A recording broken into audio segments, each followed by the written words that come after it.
Welcome to the very first game of this series. We're in day 3 of the tournament, second reign. Our current king is CaptainSPrice. Yesterday was a huge day for him, defeating challenger Jezelin. I'm not sure anybody was really expecting that, but somehow he managed to do it. In game 2, he had only 2 victory points remaining. 2 victory points against Jezelin's Vet 4 King Tiger. And if anybody missed that game, I highly encourage you to go check it out because it was amazing, really. Excellent game.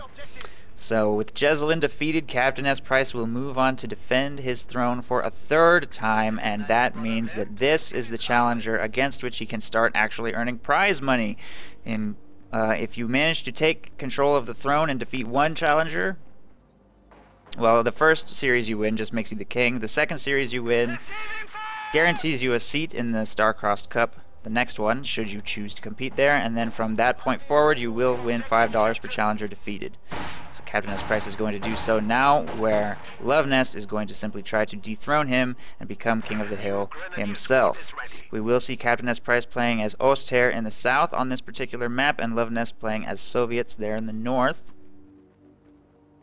And CaptainSPrice has brought Lightning War, Close Air Support, and Jaeger Armor, which is the exact same loadout he was utilizing against Jezelin when he finally did pick Oster in Game 3, instead of Oberkommando West, which he was utilizing in Game 1. And Luvnest has chosen Soviets with Guard Motor Coordination, Shock Rifle, and Lend-Lease tactics. So Lend-Lease could be interesting. We haven't seen that in a while, especially not in a competitive setting. Maybe not ever in a competitive setting, in fact, now that I'm thinking about it. And, obviously, Guard Motor and Shock Rifle are seen all the time, so those are no big surprise, and we'll see if Luvnest can make good use of them.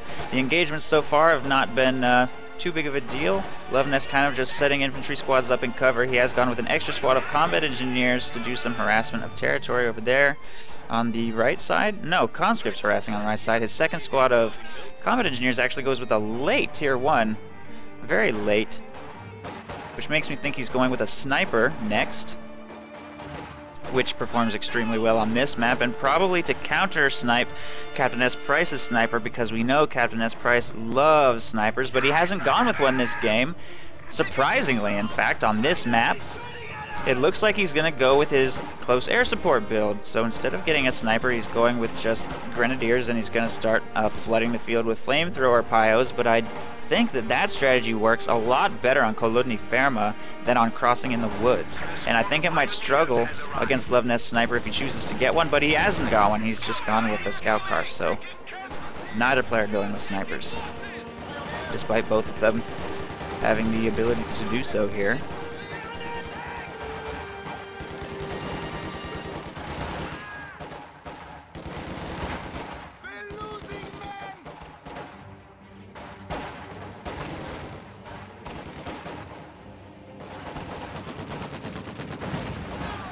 Ooh, that was a nasty series of crits right there from the scout car.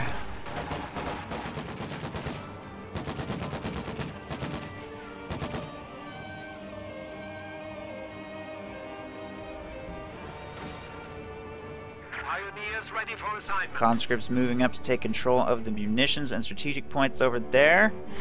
And the scout car is going to circle around to fire on these grenadiers. And Pioneers are going to take control of that munitions over there.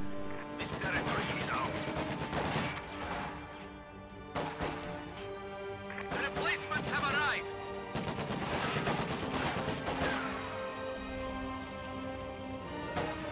This now belongs to the people and workers of the Soviet Union. Transmission is damaged. Scout car will be pushed away a little bit by the Panzerfaust. Combat engineers taking control of the left victory point. Conscripts firing on the grenadiers over here. We are bleeding, comrade.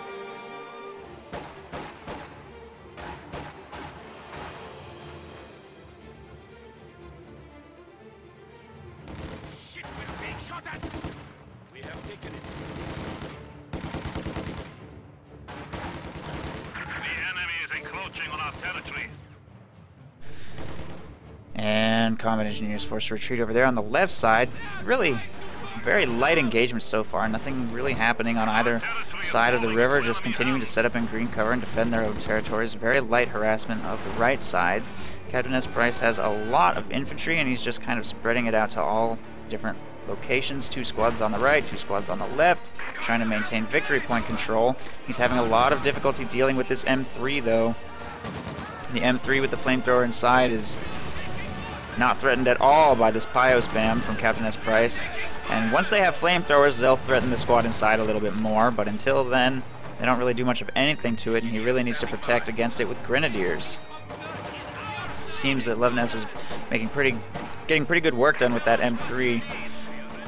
5 kills on the flamethrower inside already, and he's secured himself excellent map control, holding both munitions points and 2 victory points at all times.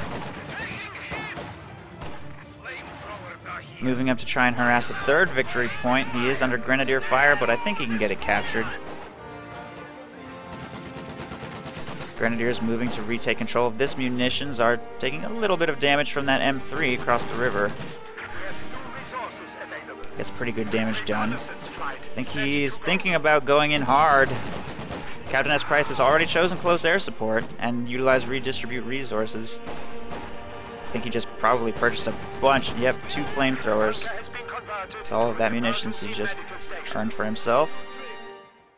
1 squad of Grenadiers retreats, the other one wants to finish capturing this munitions point to keep those munitions coming in. Luvnest denying him munitions is a big deal when he's going with this super munitions heavy strategy. M3 gets a little too close though. I think he was hoping it would survive that Panzerfaust, but its health was a little bit too low. M3 will get taken out. Nice pickup by CaptainSPrice there. And combat engineers will move to retake the munitions, and this munitions is being retaken as well, so CaptainSPrice continues to lose munitions control. Cranking all of his fuel into munitions means he's probably not going to be able to make it to Panthers nearly as quickly as he did in that game against Jezelin. He's already spent 100 fuel on munitions here, but he will still easily be able to afford all of his flamethrowers and probably start cranking out LMGs as well. I find it a little weird that he went with flamethrowers first before LMG. Oh, it's because he hasn't gotten Battle Phase 1 yet. And since he's cranked all of his fuel into munitions, he actually isn't even able to afford Battle Phase 1. He will be able to as soon as he collects the manpower, but he's kind of struggling for manpower a little bit. He's bleeding it quite a bit. And Luvnest has gone with a heavy mortar here. He's only working with 3 squads of conscripts, and he did lose a little manpower in the form of that scout car, but if this heavy mortar can bleed CaptainSPrice significantly, he might be able to pull ahead in that regard. He did invest 400 manpower into it, so he's going to want to get some nice lucky hits. That was close. That was very close. We've got a lot of anti-blob measures coming out from Luvnest. I think he is directly trying to counter what he knows CaptainSPrice is likely to do here. Going with the heavy mortar, going with the scout car, going with the demo charge. All of these things look like Luvnest kind of studied what his opponent was probably going to do yesterday, and he's building directly to counter it. So far it's not working that well. It's going to take some time for that heavy mortar to knock out full squads. It already has 4 kills though, so it's getting there. Enemy forces are attempting to capture our territory.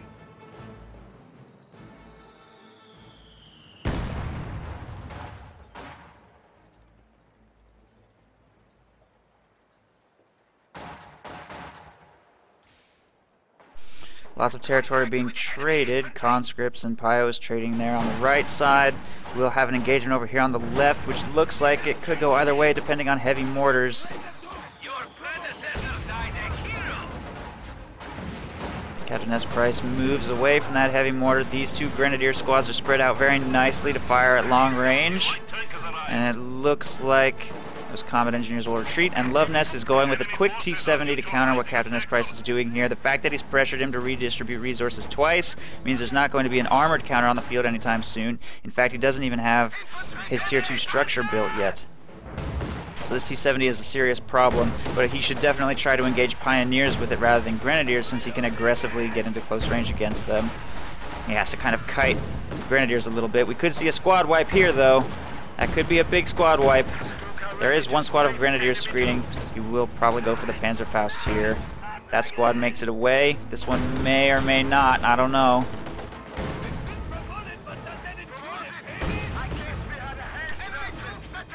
Both squads make it away, but only by a sliver. Meanwhile, CaptainSPrice is harassing this cutoff over here. Rifle grenade on the cons and green cover. Does half damage.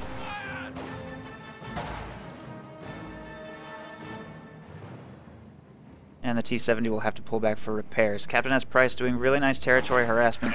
With this 7 infantry squad opening, it's very difficult to keep up with only 5 infantry squads of your own. That 400 manpower invested into the heavy mortar really reduces your capping power a lot by comparison to what you're up against.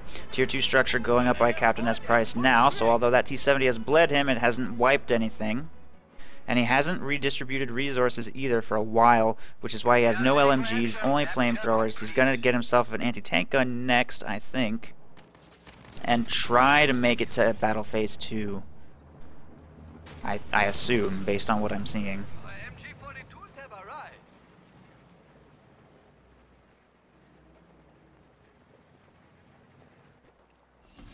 The enemy is taking our territory.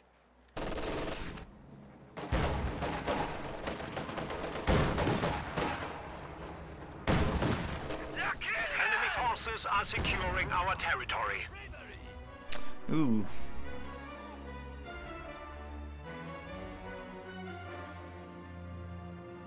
Heavy mortar bombarding over here, just got its 5th kill. It's about to hit Vet 1, giving it access to the precision strike. But Grenadiers catch that flamethrower squad way out of position, way overextended.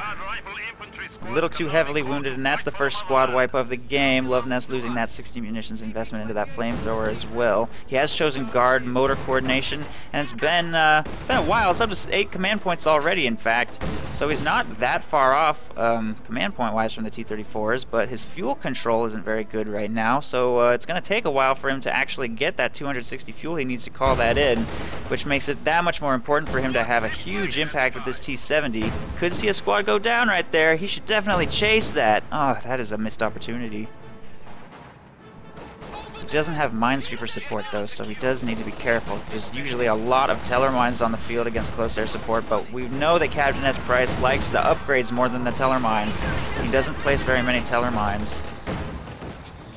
At least not until all of his... Oh, whoa, whoa, what was that? Huge squad wipe over there. Wow. Nice hit by the heavy mortar. Wipes a full squad of Grenadiers clumped by that tree. Anti-tank gun moves up and does finish off the damaged engine T-70, unfortunately. Whoa. Is the game over? The game's over?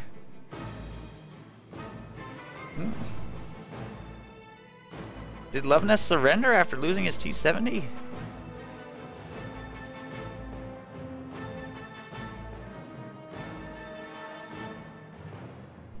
I think Luvnest won. I'm gonna get confirmation from the players in just a second, but that's the end of game 1. And I guess after that we're gonna jump into game 2. Short break.